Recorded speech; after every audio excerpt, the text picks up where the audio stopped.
맛있는 주식을 추천해 드립니다. 주식 식객. 안녕하십니까, 박광남입니다. 안녕하세요, 박연지입니다. 네, 안녕하십니까. 안녕하세요.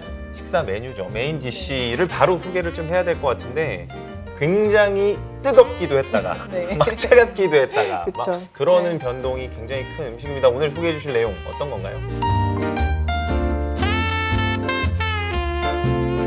테슬라의 인베스터 데이는 이 우리나라에 해외 주식을 투자하시는 분들이라면 아마 가장 큰 이벤트 중에 하나였지 않을까 생각이 드는데요. 정말 길더라고요. 아, 네. 거의 3-4시간. 네. 네. 내용이 길어가지고, 네. 핵심 요약만 말씀드리려고 합니다. 테슬라 인베스터 데이를 보면서 이제 저희 이사님께서 강조할 부분, 이 부분은 정말 우리가 주목할 만하다 이런 얘기를 먼저 해주시고 그 다음에 제가 한번 질문을 드리면서 한번 이야기를 네네. 나눠보겠습니다. 저는 그 한마디로 원가였다고 네. 생각을 해요. 사실 제가 1월 초에 테슬라 탐방을 한번 갔었잖아요. 예. 그때 이제 주식 담당자가 저한테 했던 얘기가 되게 인상적이었는데 네. 그 담당자는 이제 사람들은 테슬라의 경쟁력이 뭐 AI라고도 얘기하고 뭐라고도 얘기하지만 본인이 봤을 때 가장 핵심적인 경쟁력은 원가 경쟁력이다. 그래서 어떤 어려운 상황이 오더라도 원가를 얼마나 절감할 수 있는지, 그래서 생산성을 높일 수 있는지 이 부분이 자기가 봤을 때 가장 핵심적인 경쟁력이다라고 이야기를 했었어요. 아, 이 인베스터 데이 이전에 이미 방문을 하셨을 때 네. 본인들의 이제 코어한 경쟁력에 대한 이야기를 전달해 준 거네요. 네. 네, 그때 공장에 갔을 때도 공장 투어를 시켜줬었거든요. 프리몬트 공장. 네. 그 처음으로 이제 테슬라가 양산을 했던 그 공장을 보여줬는데 공장이 정말 미로같이 돼 있더라고요. 사실 그 공장은 예전에 이제 뭐 토요타 공장을 그쵸. 예, 그거를 그쵸, 인수해서 맞습니다. 받은 거잖아요. 예. 네네. 그때 토요타는 이제 1년에 한 45만 대 정도 생산할 수 있는 공장이었는데 지금 60만 대 넘게 생산을 네. 하고 있고 이제 인베스터 데이 때도 또 이제 레코드를 찍었다 생산량으로. 그러니까 계속해서 지금 생산을 개선시키고 있는데 실제로 공장을 가서 봤더니 공장이 정말 덕지덕지였었어요. 네. 그게 왜 이렇게 덕지덕지가 됐냐면은 처음에 이제 이 회사가 양산을 특히 시작할 때 특히 네. 모델 3 양산을 할 때 좀 생산 지옥에 그때 네. 이제 빠지면서 굉장히 굉장히 어려웠잖아요. 유명한 얘기잖아요. 네네. 예. 그 잘못하면 망할 수도 있는 약간 이런 상황이었던 거잖아요. 근데 그 기존의 라인에서 생산이 잘 안 돼서 네. 이제 이대로 가면은 망할 수도 있는 상황이었는데 그 17일 만에 그 옆에다 똑같은 라인을 만들었대요. 그래서 그 17일 동안에 그 라인을 새로 지어 생산량을 2배로 늘려서 안 망할 수가 있었다. 이제 이런 얘기를 하는 거죠. 사실 일론 머스크 네. CEO가 그때 당시 숙식을 같이 하면서 그 과정에 참여를 했었던 거죠. 네. 네, 맞습니다. 거기 이제 주식 담당자들도 그때 당시에 거기에서 이제 막 볼트도 조이고 정말 그러니까- 전사적인 노력을 한 네, 거예요. 그렇죠. 그러니까 정말 치열했던 거죠. 그러니까 안 그러면 망하는 상황이었기 때문에 그 17일 만에 그 정도 공장 한 라인을 다 지어서 가동을 시켰었어야 했던 상황인 거니까. 네. 사실 그 네. 경험이 이제 음. 공장들을 새로 지은 상하이라든지 맞습니다. 아니면 아예 구조부터 이제 네. 원하는 형태로 지을 수 있게 된 맞습니다. 상하이, 그다음에 뭐 베를린, 텍사스 이쪽에서 생산량이 빠르게 증가할 수 있었던 원동력이 됐다라고 저희가 봐야 되는 거죠. 그렇죠. 그래서 딱 그 말씀을 이제 그 주식 담당자가 되게 강조를 했었는데요. 생산을 하면서 어떻게 하면 생산성을 높일 수 있을 것인가, 어떻게 하면 원가를 절감할 수 있을 것인가를 정말 치열하게 고민을 하고 어떤 방법이 생각이 났다. 그러면은 뭐 이런저런 절차 없이 바로 이제 도입을 했다는 거죠. 그러다 보니까 공장이 이제 구조가 계속 막 바뀌면서 굉장히 지금은 되게 복잡한 공장이 됐던 거고 네. 이거를 이제 텍사스나 상하이 공장에서는 이 아이디어들을 그대로 가지고 가서 그러니까 레이아웃을 훨씬 더 잘하니까 생산성이 훨씬 좋아지는 공장이 됐던 것이죠. 가장 주목할 만한 인베스터 데이 이야기는 원가였다. 사실 저도 원가 얘기밖에 거의 못 들었다는 그렇죠. 생각이 들 네. 정도로 원가가 네. 중요하다는 거를 강조를 했는데 그 얘기를 한번 해주셨으면 좋겠어요. 투자자분들에게 이런 자동차 공정이나 이런 공정단에서 네. 원가라는 부분이 차지하는 게 왜 중요한지에 대한 거를 간략하게라도 얘기해 주시면 좀 네. 이해가 좀 쉬우실 것 같거든요. 테슬라 입장에서 굉장히 중요한 부분이 테슬라는 기본적인 회사의 목적이 전 세계의 에너지를 서스테이너블하게 만들도록 네. 주도하는 게 사실 기본적인 목적이잖아요. 네. 그러기 위해서는 그때 인버스트 데이 때도 발표가 있었지만 뭐 발전단에서 전력을 생산하는 단에서도 이제 문제가 많이 해결이 돼야 되지만 전기차도 가능한 많은 전기차를 만들어줘야지 서스테이너블한 에너지로 갈 수가 그쵸. 있는 거죠. 예. 뭐 물론 테슬라 입장에서는 거기다 이제 자율주행까지 붙여서 팔 수 있는 그 소프트웨어의 어떤 판매 원천이 되는 측면도 있겠지만 어쨌든 원가를 절감을 해서 지금처럼 뭐 5천만 원, 7천만 원대 프리미엄 차가 아니라 한 3, 4천만 원대의 차들을 만들어줘야 그게 전기차로 제대로 나와야지 진정한 의미의 서스테이너블한 에너지로 이제 전환을 할 수 있다는 거죠. 네. 그렇기 때문에 원가의 절감이 테슬라한테는 굉장히 중요한 거고 사실 기존의 자동차 회사들처럼 뭐 각각의 세그멘트에서 네. 뭐 프리미엄, 뭐 매스면 매스 이쪽에서 그냥 현재 상황을 유지하기 위해서는 원가를 뭐 그렇게 이제 치열하게 절감을 하지 않아도 되지만 테슬라 입장에서는 점점 더 이제 싼 차들을 내놓음으로써 물량을 확대를 해나가야 되기 때문에 그 생산을 더 효율적으로 하고 혁신적으로 함으로써 원가를 절감하는 게 굉장히 중요한 이슈라고 보입니다. 사실 제가 이 인베스터 데이에서 지금 원가에 대한 이야기를 드렸던 이유도 그 오랜만에 네. 그 경제학 언론에서 볼 것 같은 아, 내용을 봤잖아요. 이 음. 공급 곡선과 네. 뭐 수요 곡선이 어떻게 변화하는지에 대한 비용이 낮아졌을 때 사실 수요 곡선이 이제 우측으로 이동한다는 네. 얘기죠. 그러면 그쵸. 수요가 증가되는. 그쵸. 사실 그게 있어야지만 이들 네. 테슬라가 사실 처음에 머스크가 나와서 이야기한 계획이 실현이 된다는 거잖아요. 사실 그걸 위해서 원가 경쟁력을 굉장히 강조했다라는 얘기가 드는데 사실 배터리가 이 전기차에서는 네. 사실 원가에 굉장히 많은 부분을 차지한다고 그 전부터 많은 이야기들을 좀 해왔거든요. 네, 근데 네. 이번에 어떻게 보면 이야기를 하긴 했으나 조금은 많지는 않지 않았나라고 네, 네. 생각이 드는데 이걸 좀 어떻게 해석해야 되는지. 제 생각에는 일단 이 행사는 인베스터 데이였고 네. 그래서 향후에 추가적으로 좀 더 자세한 발표가 있을 거라고 생각을 합니다. 그래서 이번 이제 행사 이후에 주가가 좀 조정을 받았던 이유도 우리가 생각하는 뭐 대중형 차량을 네. 이제 직접 공개도 하고 뭐 몇 년에 얼마를 생산하겠다 이런 얘기들을 해주기를 또 일부 바랬었는데 네. 이제 그런 얘기가 없다 보니까는 약간 실망한 부분들이 있었는데요. 근데 예전에도 보면은 뭐 사이버 트럭 같은 모델들이 나올 때는 또 그 모델에 해당한 이벤트들이 있었고 또 올해도 이제 뭐 AI가 데이가 됐던 뭐 네. 배터리 데이가 됐든 이제 또 한 번 또 행사가 있을 예정이어가지고 제 생각에는 뭐 그런 부분들이 좀 나중에 좀 차후에 얘기가 되지 않을까 생각을 하고 있고요. 네. 뭐 배터리 관련해서는 뭐 아직 뭐 공식화되지는 않았지만 여러 가지 방안들 얘기가 되고 있는 것 같습니다. 뭐 지금처럼 이 3원계 NCM 계열의 배터리를 이제 4680으로 가면서 이제 건식형으로 이제 뭐 본격적으로 도입을 할지 네. 아니면 또 미국에서 또 LFP를 나름대로 좀 생산을 해볼지 뭐 여러 가지 방법들을 좀 고민을 하고 있는 것 같고요. 뭐 결국 이제 3, 4천만 원대 차가 가려고 하면은 배터리 가격도 지금보다 상당히 떨어져야 되기 때문에 아마 또 차후에 좀 더 구체적인 내용이 있지 않을까 생각을 하고 있습니다. 지금 대중형 테슬라를 사실 네. 이야기를 해주셔서 그 이야기로 조금 넘어가서 한번 이야기를 나눠봐야 될 것 같은데요. 사실 시장에서는 그 부분을 제일 기대했었던 것 네, 같습니다. 그쵸. 소위 네. 얘기하는 모델 2라는 네. 게 나오는 거 아니냐 이번에. 네. 근데 사실 그 이야기는 나오지는 않았습니다. 이 대중형 테슬라 실제로 지금 그 인베스터 데이에서 한 이 많은 이야기들이 실현 네. 가능한 이야기라고 보시나요? 저는 가능성이 높다고 생각을 합니다. 그래서 이번 행사 때, 그러니까 사실 이제 우리가 일반적인 투자자들이 원했던 거는 이제 기본적으로 뭐 몇 대를 언제 생산을 하겠다 그렇죠. 이걸 이제 네, 원했겠지만 사실 테슬라가 좀 더 자세하게 설명했던 거는 어떤 식으로 원가를 절감을 할 건지를 좀 더 자세히 설명을 했었고 네.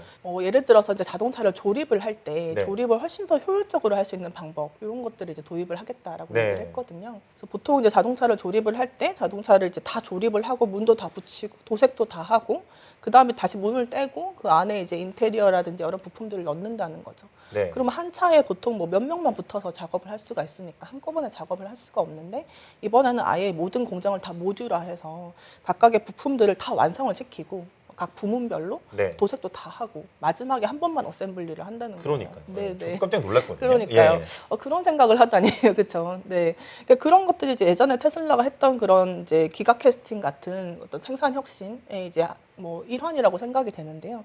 제 생각에는 그렇게 되면은 일단 테슬라에서 강조를 했던 거는 이 공정에 각각에 다 따로따로 붙어가지고 작업을 할 수가 있으니까 이 공간도 한 40% 정도를 줄일 네. 수가 있고 공장 투자비도 훨씬 더 절감을 할 수가 있고 생산성도 훨씬 높일 수 있다. 특히 이제 생산성을 높일 수 있는 부분이 전 되게 클 것 같거든요. 네. 이제 이번에 인베스터 데이 때도 이제 로봇을 이제 뭐 동영상으로 좀 보여줬었는데 그 전에 로봇은 그때 좀 약간 웃음거리였잖아요. 네, 사실 잘 걷지를 못해가지고. 상황이었죠. 예. 근데 이번에 이제 뭐 영상상에서 나온 로봇은 그 기계를 이제 손가락으로 저도 너무 네, 놀랐습니다. 그쵸. 예, 다섯- 기계를 잡고 네. 그걸로 직접 그 작은 네. 나사에 맞춰서 간다라는 것 그렇죠. 자체가 굉장히 네. 놀랍더라고요. 그렇죠. 네. 컨트롤을 정말 잘하는 이제 그런 모습을 보여줬다는 거죠.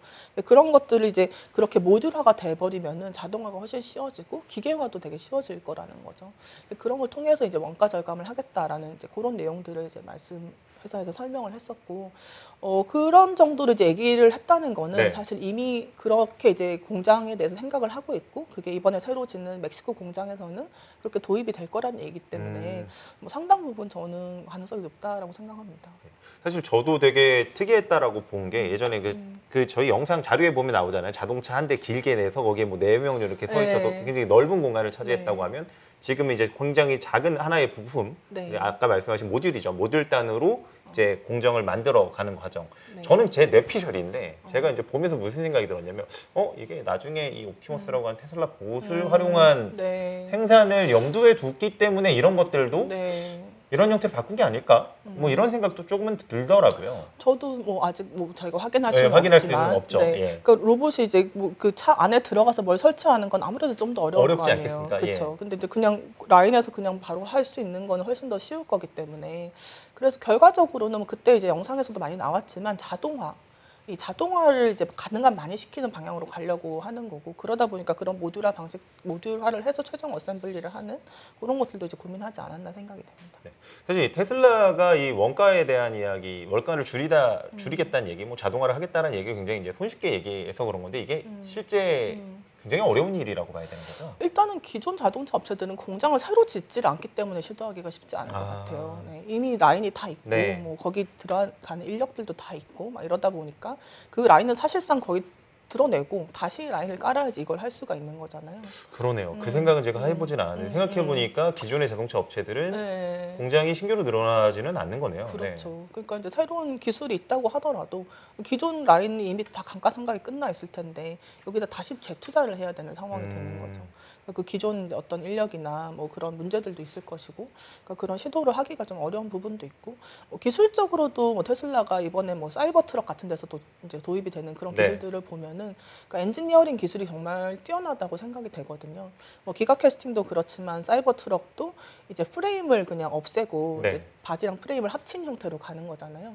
근데 그런 형태로 가는 기술도 사실상 테슬라가 처음으로 적용을 하는 것이고, 그래서 테슬라가 좀 많은 이제 장점들이 있지만 제조에 있어서도 뭐 끊임없이 새로운 기술들을 도입을 해왔고, 그런 것들이 이제 계속 이제 모델 3나 모델 Y의 어떤 원가 절감으로 이어졌고, 결과적으로 지금처럼 굉장히 높은 수익성을 유지하는 그런 회사가 되게 됐다라고 보고 있습니다. 저도 개인적으로 그래서 사실 다음 차기의 실적 시즌에 네. 이 원가가 얼마나 네, 이제 개선이 된 그렇죠. 수치를 좀 보여줄 수 있을까. 왜냐하면 저희가 이어나가려고 하는 지금 이야기가 이제 수요에 대한 이야기를 조금 그렇죠. 하려고 하는데 네. 이제 아무래도 가격 인하를 통해서 수요를 진작을 시켰잖아요. 그게 실제로 이제 잘 먹혀 들어갔고, 근데 시장에서는 좀 우려를 주는 게 이러면은 이제 아무래도 마진이 뭐 네. 희석되지 않았겠느냐라는 이 이슈들이 좀 있었기 때문에 개인적으로 좀 궁금한데, 어쨌든 현재 상황에서 제가 수요 이런 테슬라의 가격 인하 정책이 지금 이야기한 이런 효과일 수도 있는 거고요. 아니면 네. 정말 경기가 썩 좋지 못한 환경도 아마 복합적으로 있을 거라고 좀 보여집니다. 위원님께서 보시기에는 네. 현재의 테슬라의 수요 상황은 좀 어떻게 체크를 하고 계신가요? 꼭 사실 비단 테슬라뿐만 아니라 네. 전반적인 미국과 유럽의 경기 상황이 우려했던 것보다는 괜찮은 상황인 것 같습니다. 그래서 시장에서도 지금 뭐 전반적인 시장 자체가 네. 사실 미국에서 금리를 이렇게 많이 올렸는데도 불구하고 미국의 소매 판매 같은 부분들이 견조하게 나오고 있지 않습니까? 예. 자동차에서도 마찬가지로 자동차의 이제 중고차 가격 같은 경우가 뭐 당연히 이제 워낙에 많이 올랐기 때문에 많이 빠질 거라고 예상을 했는데 네. 심지어 최근에 반등하고 있거든요. 네, 그렇습니다. 네, 네. 그러니까 이제 그런 것들이 뭐 여러 가지 이유가 있지만 뭐 자동차의 공급이 이제 늘어나는 게 좀 더딘 것도 있지만 기본적으로 금리 상승에도 불구하고 특히 미국 같은 경우는 소비 체력이 상당히 좋은 상황이라는 거죠. 그런 상황에서 이제 테슬라는 또 가격 인하 효과까지 있었기 때문에 뭐 수요는 상당히 강한 상황이고요. 그래서 뭐 1분기 실적 같은 경우도 저희는 뭐 지금 정도 수요 상황에서는 상당히 좀 견조하지 않을까 생각을 하고 있습니다. 지금 아무래도 시장에서 좀 궁금하실 만한 내용이었기 때문에 제가 질문 하나 좀 드렸었고, 좀 마지막으로 23년에 주목해야 될 여러 가지 이제 큰 리스크 요인들도 있을 거고, 아니면 이제 네. 모멘텀이 돼서 주가를 좀 진작시킬 수 있는 부분들도 좀 있을 것 같은데 어떤 네. 포인트들이 좀 있을까요? 일단 리스크 먼저 말씀을 네. 드리면, 그러니까 말씀드린 것처럼 이제 금리를 상당히 올렸음에도 불구하고 소비가 아직 별로 꺾이지 않고 있기 때문에 중고차 가격도 사실 인플레이션의 중요한 요소 중에 하나잖아요. 있잖아요. 근데 그게 지금 반등하고 있다는 거고. 네, MOM으로 올라가더라고요. 네, 그렇죠. 네, 그렇다는 말은 이제 인플레이션 압력이 상당히 강하다는 네. 거겠죠. 금리의 상승이 추가적으로 있을 수가 있고, 그러면 지금은 수요가 좋지만 또 시간이 지나면은 이제 수요가 특히 자동차는 뭐 할부 금리 이런 쪽과 연관이 많이 돼 있기 때문에 네. 뭐 하반기 정도가 됐을 때는 또 다시 수요가 좀 약해질 수 있는. 저희가 연말 연초에 사실 테슬라 주가 조정의 가장 큰 배경이 수요 둔화에 대한 네. 우려였잖아요. 그래서 이제 가격을 인하를 해야 될 거고 뭐 실적이 나빠질 거다 이런 것들 때문에 많이 빠졌었는데 뭐 지금 단기적으로는 수요가 생각보다 오히려 괜찮은 상황인 거고, 근데 그것 때문에 또 금리가 다시 오르고 있고, 그 말은 또 하반기에 다시 또 수요가 조금 약해지는 상황이 있을 수 있다. 이거는 이제 저희가 좀 보고 있는 네. 모니터링 하고 있는 포인트고요.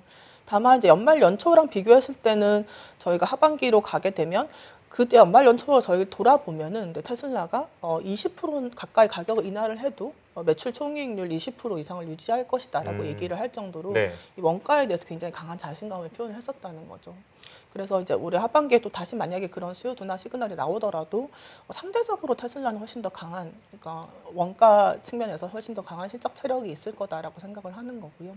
올해 이제 주목하고 있는 포인트들은 이제 뭐 여러 가지가 있지만 네. 자율주행 측면에서는 이제 작년 연말에 FSD 베타가 이제 미국에서 상용화가 되면서 실제로 도심에서 쓸 수 있는 수준까지 올라왔잖아요. 그래서 그게 이제 얼마나 많은 소비자들이 이거를 이제 채택을 하느냐가 올해 이제 관전 포인트일 것 같습니다. 예. 그래서 저희 이제 1월에 출장 갔을 때도 또 그 주식 담당자가 태워주더라고요.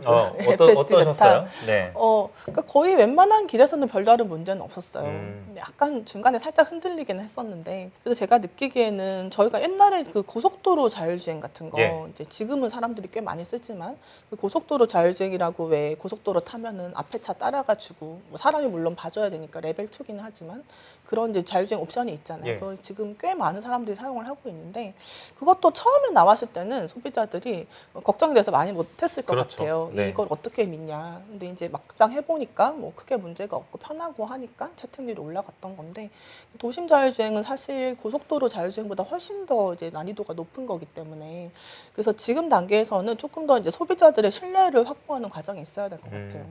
그래서 이것도 이제 레벨 2니까 뭐 운행의 책임은 사람한테 있는 거고, 대신에 뭐 집에서부터 회사까지 출퇴근을 다 할 수 있는 거죠, 이 차가.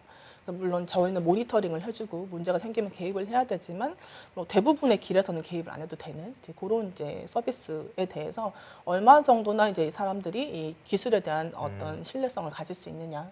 그래서 좀 일반적인 사람들도 편안하게 이걸 좀 이용할 수 있는 수준까지 신뢰감을 줄 수 있느냐. 이게 이제 좀 중요할 것 같고요. 사실 인베스터데이에서도 비슷한 얘기를 한 것 같습니다. 네, 차량이 네. 대부분의 시간은 이제 뭐 파킹되어 있기 때문에 그쵸. 이거를 네. 활용할 방법을 네. 찾아 모색해야 된다. 뭐 네, 이런 네. 유의 이야기였던 것 같은데 맞습니다. 지금 말씀하신 내용이 된다면 네. 그런 것들에서 뭐 부가적인 음. 이익을 창출할 수 있는 환경이 되지 않을까라는 생각이 좀 들기도 하고요. 저는 음. 개인적으로 음. 약간 테슬라가 이번에 모델 라인업을 막 다른 이제 레거시 자동차 네. 회사들처럼 막 늘린다라는 형태로 이야기를 하지 않았던 것 같아요. 네, 뭐 네, 그쵸. 오히려 이제 한정적인 형태로 가져간다고 했는데 무슨 생각이 문득 들었었냐면 애플이 아이폰을 만들 때 아이폰 라인업이 그렇게 많지는 않잖아요. 그쵸. 네, 예. 네. 그리고 오히려 거기에서 이제 소프트웨어 매출을 올리면서 어떻게 보면은 하드웨어 비중을 상대적으로 계속 잘 만들고 있지만요. 네. 상대적으로 이 부가가치가 높은 소프트웨어 매출 비중을 높이면서 회사의 부가가치들을 높이다라고 생각을 하는데 그 비슷한 궤적을 가져가는 게 아닌가라는 생각이 좀 들어요. 원가를 네. 강조한 부분도 그렇고 그렇기 때문에 원가를 낮춰서 차량의 판매량을 늘리려고 하는 구조도 그렇고 저는 이런 식으로 테슬라가 기업의 방향을 끌고 가고 있다라고 생각을 하는데 거기에 대해서는 좀 어떻게 생각하세요? 그렇죠. 사실 그 부분에 대해서 사실 시장에서 가장 좀 뭐랄까 논란의 여지가 있는 부분인 것 같아요. 네. 그러니까 자동차를 전기차를 잘 만들고 그걸 싸게 만들고 이런 부분에 대해서는 이제 어느 정도 다들 이제 동의를 하거나 네, 그런 것 그렇게 같습니다. 차이가 크지는 예. 않지만 소프트웨어 매출이 본격적으로 발생할 수 있느냐 아니냐에 대해서는 되게 이론의 여지들이 많이 있는 것 같고, 또 그러니까 각자의 경험이라든지 이제 여러 가지 생각에 따라서 의견이 좀 다른 것 같은데, 이 AI 기술의 급격한 발전으로 인해서 자율주행 기술이 점점 좋아질 거고, 그게 뭐 완전한 자율주행으로 갈 거라고 일단 회사에서는 보고 있는 거지만 저희가 아직 그것까지는 기대하지 않더라도 네. 그냥 주행을 좀 편안하게 해주고 좀 더 안전하게 해주고 그런 이제 옵션으로서의 소프트웨어는 저는 이제 충분히 가치가 있을 거라고 생각을 하고요. 그게 지금 테슬라 같은 경우는 워낙에 이제 가격대가 높게 책정이 되어 있는 거에 비해서 아직까지 이제 기술적으로 아주 완성도가 완전히 높지는 않다 보니까 그 채택률이 되게 낮은 상황입니다. 근데 그게 점점 시간이 지나면서 이제 발전을 하고 있으니까요. 그래서 이제 저는 올해 그게 되게 중요하다고 생각을 하는 게 이제 정말 이제 도시에서 쓸 수 있는 수준까지 레벨이 올라왔기 때문에 이거를 이제 사람들이 어느 정도 채택하는 숫자가 나오면은 그러면은 이제 실제로 이 비즈니스 모델이 가능해지는구나. 말씀하신 애플처럼 그러니까 하드웨어에 더해서 소프트웨어 매출과 소프트웨어 밸류를 더해주는 게 가능해지는구나라는 걸 그러니까 가늠하는 그 가장 좀 중요한 이슈가 그 올해 미국에서 그 FSD를 실제로 사람들이 돈을 내고 얼마나 사느냐 요거일 것 같아요. 마지막으로 말씀을 해주신 내용처럼 저희가 이제 실적 발표를 할 때 당연히 네, 이제 네. 발표해 주신 내용을 저희가 참고를 하겠지만 그 부분을 실제로 이야기하는지 여부하고 네. 그게 얼마나 증가하는지 이런 것들이 하나의 정말 포인트로 투자자분들도 직접 네. 보실 필요가 있겠네요. 맞습니다. 아직 이제 그거를 따로 공개하지 않고 있잖아요. 않고 있죠. 네, 네. 않고 있어서 아마 어느 정도 숫자가 의미 있게 나오면 아마 따로 공개를 할 것 같거든요. 그걸 따로 공개하는 시점도 되게 중요할 것 같습니다. 글로벌 뭐 EV라고 해야 될까요? 예, 네. 그 테슬라의 뭐 인베스터 데이에 대한 이야기를 해봤습니다. 사실 딱 EV로만 나누기는 좀 어려운 것 같습니다. 그렇죠. 이제는 뭐 네. 글로벌 테크의 일종이라고 그렇죠. 생각을 하고 있고요. 혹시나 저희가 오늘 나눈 이야기 이외에도 추가적으로 궁금한 내용들이 있다고 하시면 댓글로 남겨주시면 제가 이사님하고 같이 답변 남겨드리도록 하겠습니다. 예, 오늘 시청해 주셔서 감사합니다. 수고 많으셨습니다.